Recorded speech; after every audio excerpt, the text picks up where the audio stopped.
Merci de prendre le rendez-vous de l'information sur ESAE TV. Mesdames, Messieurs, bonsoir. Bienvenue dans cette édition dont voici le sommaire.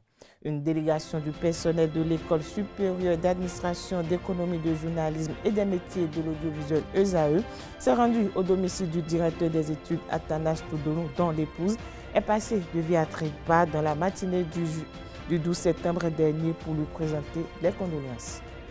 Ce dimanche 21 septembre 2025, Sylvanus Haïssi, président de sa fondation éponyme, a fait son action de grâce à Dieu lors d'une cérémonie organisée à la paroisse Jésus-Christ est là. Les détails à suivre dans ce journal. Le parti politique Bloc républicain a effectué sa rentrée politique ce dimanche 21 septembre à Parakou en perspective des élections générales de la présidentielle de 2026. Plus de précisions dans un instant.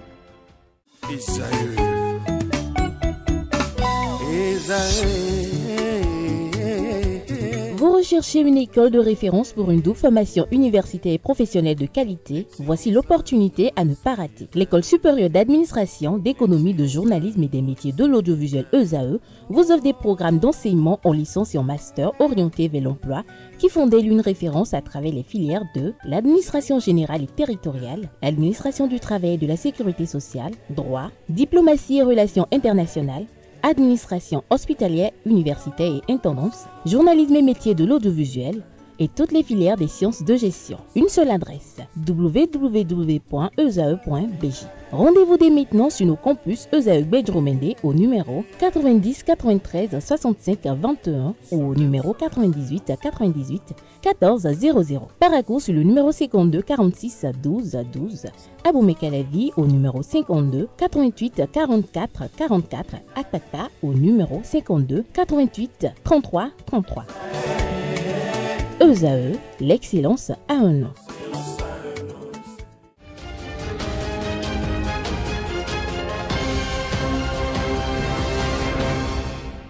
À nouveau, bonsoir. Merci de nous préférer chez vous. Une délégation du personnel de l'École supérieure d'administration, d'économie, de journalisme et des métiers de l'audiovisuel ESAE s'est rendue au domicile du directeur des études Athanas Toudonou, dont l'épouse est passée de vie à trépas le 12 septembre 2025. Ce lundi 22 septembre, la délégation conduite par le fondateur de l'université ESAE Clément Adéouti Adéchian a présenté ses condoléances à la famille éplorée. Kanté Amoussou et Maurice Semassouci pour le compte rendu.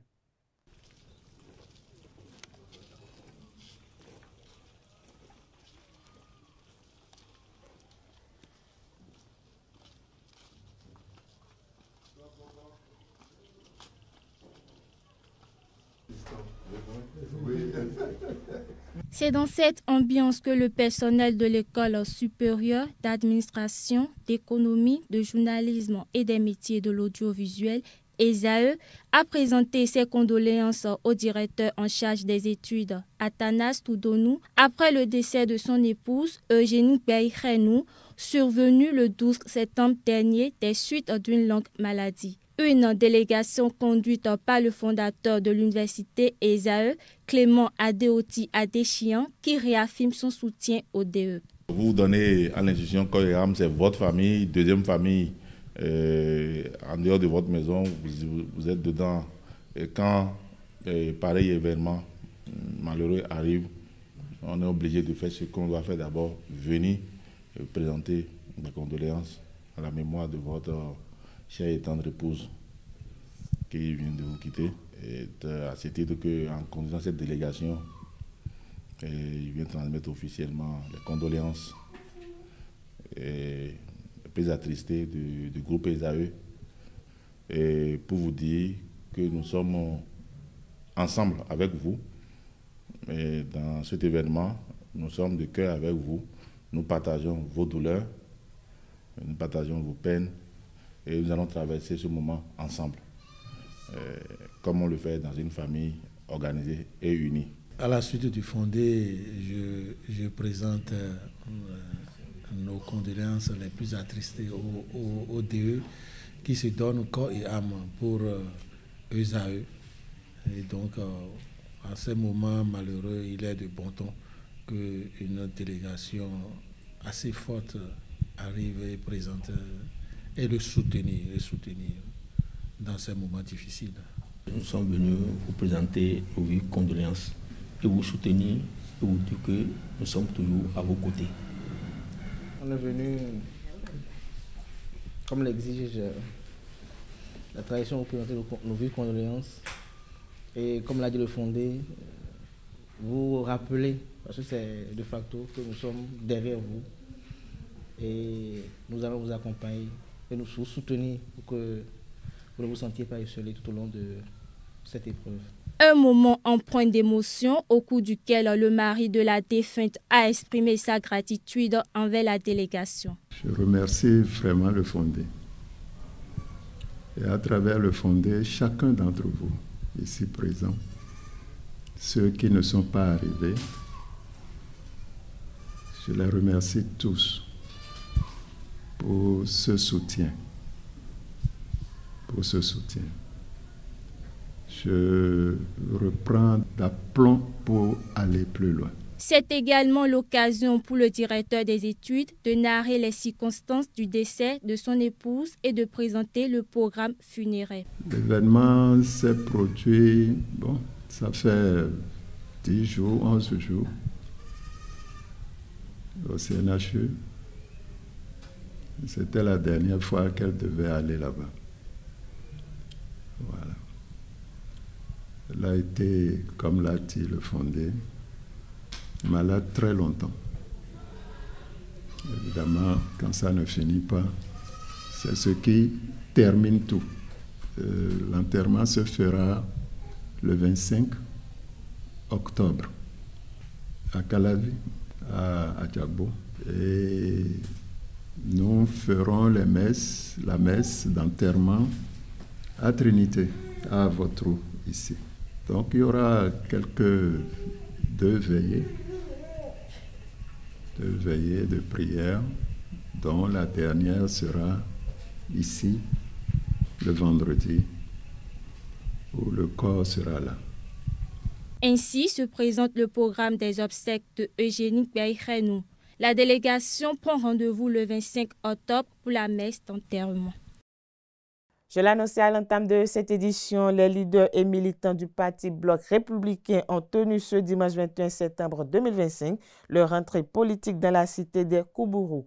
Militants et sympathisants venus de toutes les communes de la 8e circonscription électorale ont pris part à cet événement qui a connu la présence du secrétaire général national du parti, le ministre d'État Abdoulaye Biotchane, de députés, de cadres et d'autres personnalités politiques. Cette rentrée politique illustre clairement l'ambition du bloc républicain, renforcer ses bases et élargir son influence pour maximiser ses chances de succès lors des élections générales de 2026. L'événement a été marqué par le retour de Samou Seydou Adambi, ancien ministre de l'eau et des mines qui rejoint officiellement sa famille politique, symbole de l'unité et de la discipline au sein du parti. Ce dimanche 21 septembre 2025, Sylvanus Haïssi, président de sa fondation, a fait son action de grâce à Dieu lors d'une cérémonie organisée à la paroisse Jésus-Christ est là. C'était le moment pour lui, ainsi que les autres fidèles de l'Église, de rendre gloire à Dieu pour les bienfaits au cours de l'année écoulée. Suivons ensemble Francis Olafahami pour le compte rendu.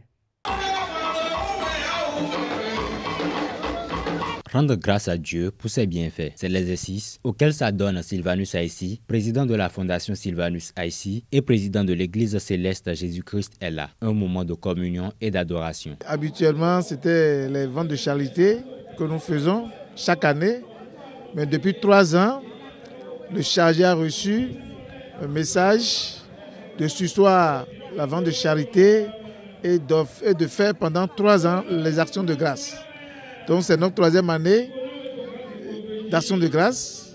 En tant que fidèle de l'Église, président de l'Église, c'est normal que je puisse louer et adorer et remercier le Seigneur pour tout ce qu'il a fait de ma vie, il a fait dans la vie de chacun de nous pour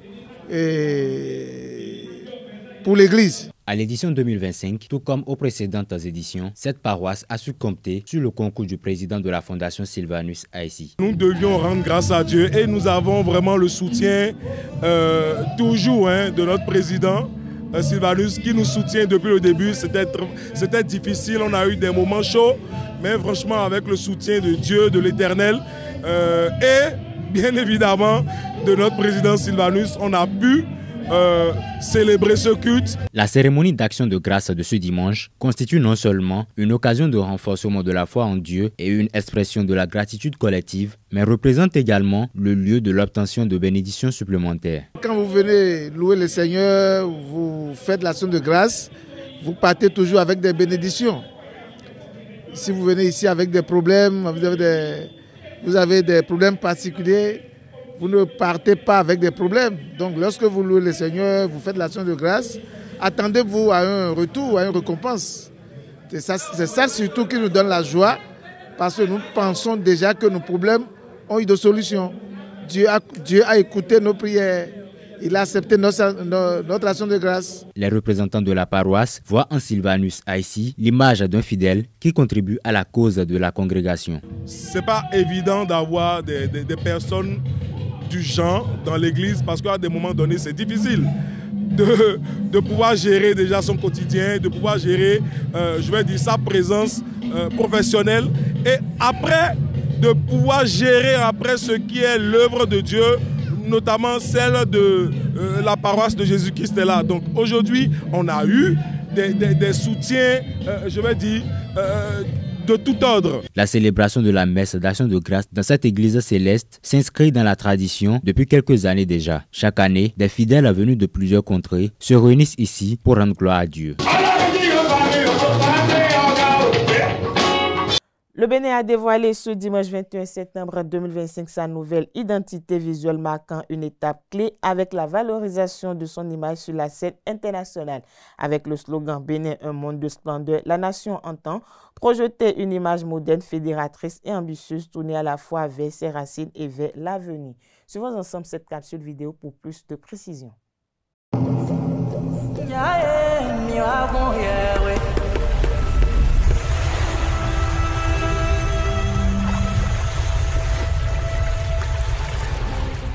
Tout commence ici, dans une nature vivante.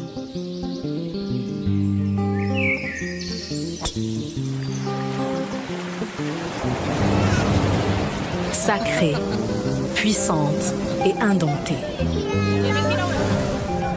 Merci. Le passé n'est pas qu'un souvenir, il façonne l'avenir. C'est tellement agréable, effectivement. Au cœur de ce joyau singulier s'élèvent des gestes chargés d'histoire et de transmission. Au bord de l'océan, le temps s'étire et l'art se dévoile à ciel ouvert. Ici, l'histoire est sacrée, enracinée dans la beauté d'une mémoire partagée.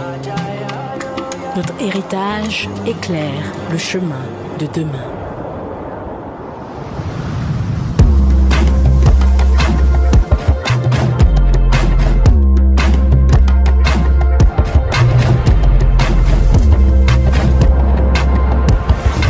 Bénin, les traditions vivent et vibrent. Le vaudou est une force qui relie, qui rassemble, qui unit.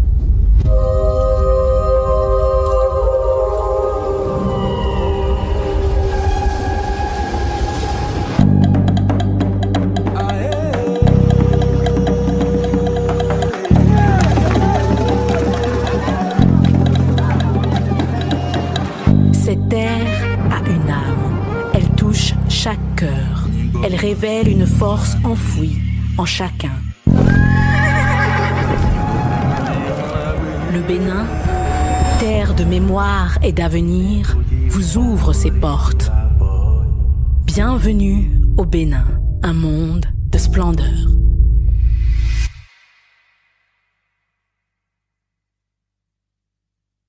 À moins de 4 mois des élections générales de 2026, la question de la relecture du code électoral suscite toujours débat au sein de la classe politique. Reçu par Abdelkader Achirou dans l'émission politique Info Hebdo de Zaï TV de ce week-end, Rachidi Odio, expert en communication politique et publique, a expliqué les nouvelles dispositions contenues dans le code électoral. Il était face à Eugène Azatassou, vice-président du parti politique Les Démocrates, et de Alain Adiou, ancien ministre, militant de l'opposition non partisane. Suivons ensemble son argumentaire au micro de Abdelkader Achirou. une clarification. Je n'ai pas fait une lecture de la loi, je rapporte la loi. Donc, monsieur Achiro, si vous avez la loi sur votre téléphone, je prends mon téléphone, je vais sur la loi. Nous sommes presque à la fin. On peut lire. Les amis, donc, monsieur Adibou, oui. On peut avoir mal compris, ça, c'est pas un problème. Là, il y a quand même un débat. Je n'ai pas fait de lecture, je n'ai pas interprété la loi. La loi a été rapportée telle que c'est écrit. Sur la question. Sur la question. Alors, qu'est-ce qui s'est passé? Vous savez, la réforme du système partisan, c'est la proclamation des ambitions. Mais après, le législateur revient dans la réalité. Il est réaliste tout en maintenant ses ambitions. On a dit, puisqu'on a voulu des partis politiques nationaux, exigeons aux partis politiques, avant d'être quelque part où on est censé représenter le peuple béninois, que chaque parti politique puisse avoir 20% des suffrages exprimés dans chacune des 24 circonscriptions électorales législatives avant d'être éligible à l'attribution des sièges. C'était le cap qui a été fixé. Si vous prenez l'article 146 nouveau. Allez-y rapidement, nous sommes presque à la fin. Non, permettez-moi de répondre. Et donc, après ça, le législateur s'est dit, après tout, ce sont des partis politiques qui sont nés il y a 5 ans, il y a 6 ans, il y a 7 ans. Essayons de trouver des parades pour leur faciliter la tâche, pour faire en sorte que la règle de base qui a été fixée ne soit pas une contrainte de trop pour les partis politiques. C'est un défi. Ça va être bien que les partis politiques travaillent à relever ce défi, mais au même moment, il faut alléger. Et donc, l'accord de coalition parlementaire a vocation d'allègement, d'assouplissement de la règle des 20%. C'est-à-dire qu'on a dit que si un parti politique est sûr, très sûr, comme le parti Les Démocrates, de pouvoir avoir les 20% dans toutes les circonscriptions électorales législatives, il n'y a pas de problème. Mais si un parti a quelques doutes que ce soit, ou veut s'offrir une certaine garantie, une certaine sécurité, que ce parti politique puisse être en accord de coalition parlementaire avec d'autres. En ce moment, l'effort qu'on demande à chacun dans cette coalition, c'est d'avoir 10% des suffrages exprimés au plan national. Et maintenant, pour les 20%, on pourra mettre ensemble les suffrages de ceux qui ont déjà eu 10% au plan national pour voir si dans chaque circonscription, leurs suffrages valent 20% des suffrages exprimés dans cette circonscription. Donc, le législateur, il est constant. Chaque fois qu'il fixe un cap, il essaie d'atténuer. Quand il a encadré le parrainage, il a atténué avec l'accord de gouvernance. Quand il a fixé le cap de 20%, il a atténué avec l'accord de coalition parlementaire. Dans un autre registre à présent, réuni en session hebdomadaire du Conseil des ministres le mercredi 17 septembre 2025, le gouvernement béninois a procédé à la nomination de nouvelles équipes dirigeantes à la tête des universités publiques. À l'université d'Abomey-Calavi, c'est désormais le professeur Salman Igué qui est le nouveau recteur. Il succède ainsi au professeur Félicien Avlessi, nommé le 13 octobre 2021. Au micro de Francis Olafahami, Dr Clément Adeyemi Koutiade, enseignant à l'université d'Abomey-Calavi, commente cette nomination. Salman Igué est un frère à moi. On s'est connus depuis plus de 30 ans. Et il a eu à gérer par le passé la faculté des sciences de gestion, où j'ai pu lui demander un certain nombre de services. On a pu travailler sur certaines activités et certains projets. Et donc du coup, sa nomination au remplacement de recteur Avlessi est pour moi un grand plaisir. Et je pense qu'il sera à la mesure des tâches qui lui ont été confiées ou qui lui seront confiées. Le recteur n'a pas toutes les cartes pour faire au niveau de l'université des recrutements. Je pense qu'aujourd'hui, ce dont l'université a besoin, c'est de renouveler la classe enseignante et de faire en sorte qu'il y ait au niveau de toutes les classes de grade qu'on ait tous les éléments qu'il faut. Donc il faut qu'il puisse faire du recrutement de nouveaux enseignants son cheval de bataille. Mais il faut également continuer avec les réformes. Et une des réformes que je pense qui sera utile, et je pense que lui aussi, en tant qu'ancien doyen, il doit pouvoir comprendre qu'aujourd'hui, il faut autonomiser davantage les facultés et les écoles. Comme ça, il va vraiment libérer toute son énergie pour d'autres activités. L'UAC est une grosse mastodonte avec beaucoup de facultés, beaucoup d'écoles. Et une seule personne pour voir passer les fiches de chaque établissement, ça fait beaucoup de boulot et on pourrait mieux déconcentrer les choses de manière à ce que les doyens des facultés, les directeurs des écoles soient un peu plus libres dans leurs actions et qu'ils aient vraiment de quoi à gérer leurs facultés et qu'ils fassent des propositions pour que les facultés et les écoles puissent émerger davantage. Le gouvernement béninois, à travers le ministère des Affaires sociales et de la microfinance, a lancé le programme Besoké. Plus de 20 000 femmes ont bénéficié d'une enveloppe non remboursable lors du lancement de cette opération qui a pour but d'accompagner les ménages vulnérables de plusieurs communes du Bénin. Romaric Dessougo-Gbenou nous en parle dans cet élément. Le Bénin franchit une étape importante dans sa politique sociale. Les premiers transferts monétaires du programme de filet de protection sociale productif Besoké sont effectifs. Dès le lendemain de cette opération, plusieurs bénéficiaires des 12 communes pilotes se sont réveillés avec une bonne surprise sur leur téléphone. Au total, 20 621 bénéficiaires, dont 85% de femmes, ont reçu une première enveloppe pour un montant global de plus de 208 millions de francs CFA. L'opération se poursuivra chaque mois pendant 9 mois et mieux, au 6e et 9e mois, une aide supplémentaire de 50 000 francs CFA sera accordée pour soutenir les activités génératrices de revenus. Le gouvernement a voulu une démarche rigoureuse, la certification des ménages pauvres par l'Instad, distribution de cartes SIM sécurisées pour assurer la transparence, la validation finale des listes et la mise en place de comités locaux de gestion des plaintes. Lancée dans 12 communes pilotes, cette phase est une première étape. À terme, le programme s'étendra à toutes les 77 communes du pays pour accompagner 150 000 ménages pauvres extrêmes, soit près d'1 million de Béninois. Au-delà de l'aide financière immédiate, Besoké mise sur le productif, l'appui aux AGR, activités génératrices de revenus, le suivi rapproché par les relais communautaires et le développement des guichets uniques de protection sociale. Combiné aux autres initiatives sociales comme le projet Arche ou le microcrédit à la FIA, ce programme positionne le Bénin comme un modèle régional en matière de protection sociale. Avec Besoké, l'État béninois transforme la solidarité nationale en véritable moteur de développement communautaire.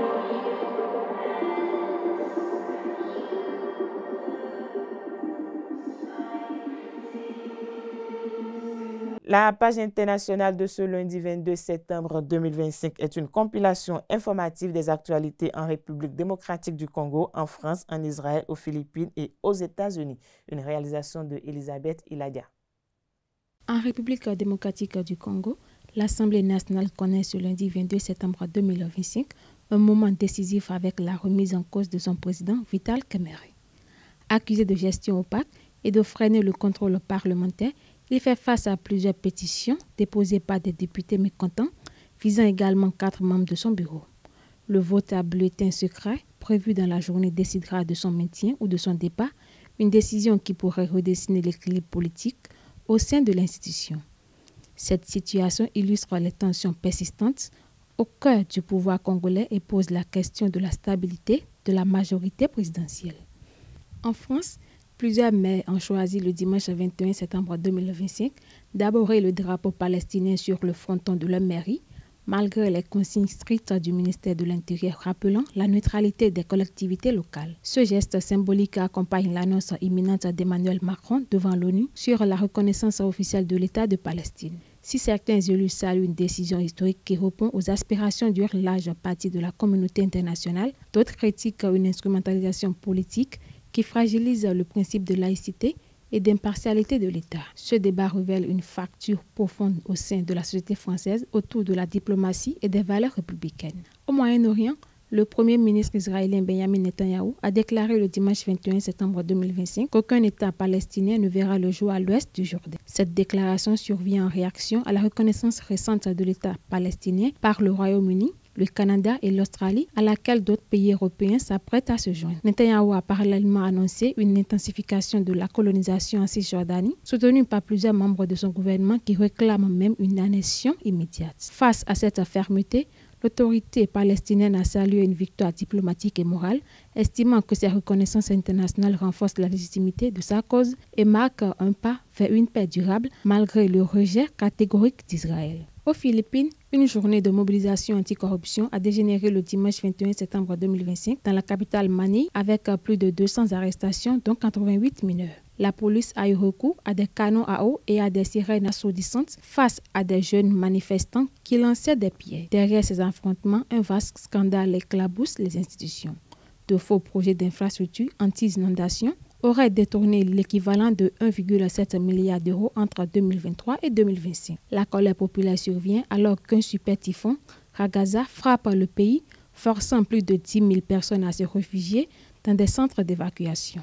Ce contexte mêlant corruption, crise politique et catastrophes naturelles illustre les défis multiples auxquels la population philippine est confrontée. Aux États-Unis, le président Donald Trump a rendu hommage le dimanche 21 septembre 2025 à l'influenceur ultra-conservateur Charlie Kirk, assassiné le 10 septembre devant 64 000 personnes réunies dans un stade de Glendale en Arizona.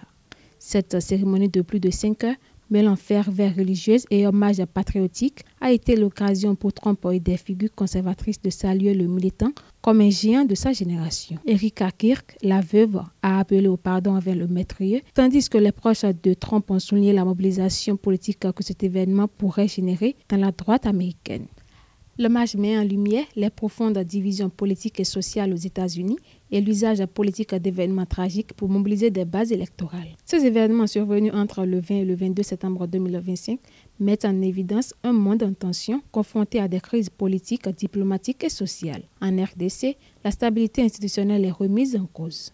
En France et au Moyen-Orient, la question palestinienne cristallise les positions internationales et locales. Aux Philippines, la mobilisation citoyenne s'entrelace avec des catastrophes naturelles, tandis qu'aux États-Unis, l'assassinat de Charlie Kirk et son hommage par Donald Trump révèlent les fractures idéologiques profondes dans le pays. Entre scandales, conflits et mobilisation, la scène internationale illustre la complexité et l'interconnexion des défis contemporains.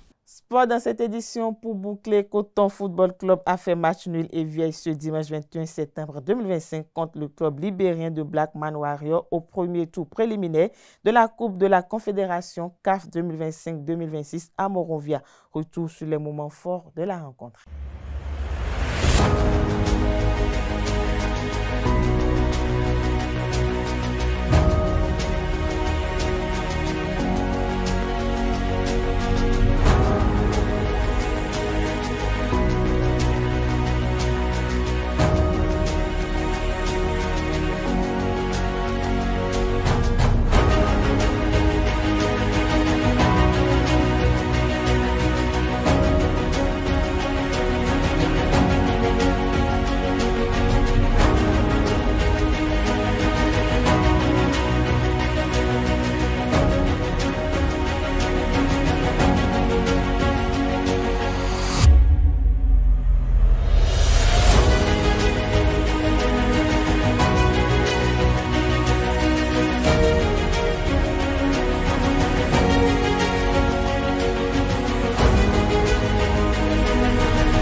Samedi prochain, Coton Football Club, le club phare de Ouidah, va disputer sa qualification au second tour de la compétition au stade Kégué de Lomé. Youssouf Salissou, l'entraîneur des cotonniers, pense faire la différence à domicile. Suivons ensemble sa réaction à la fin du match aller.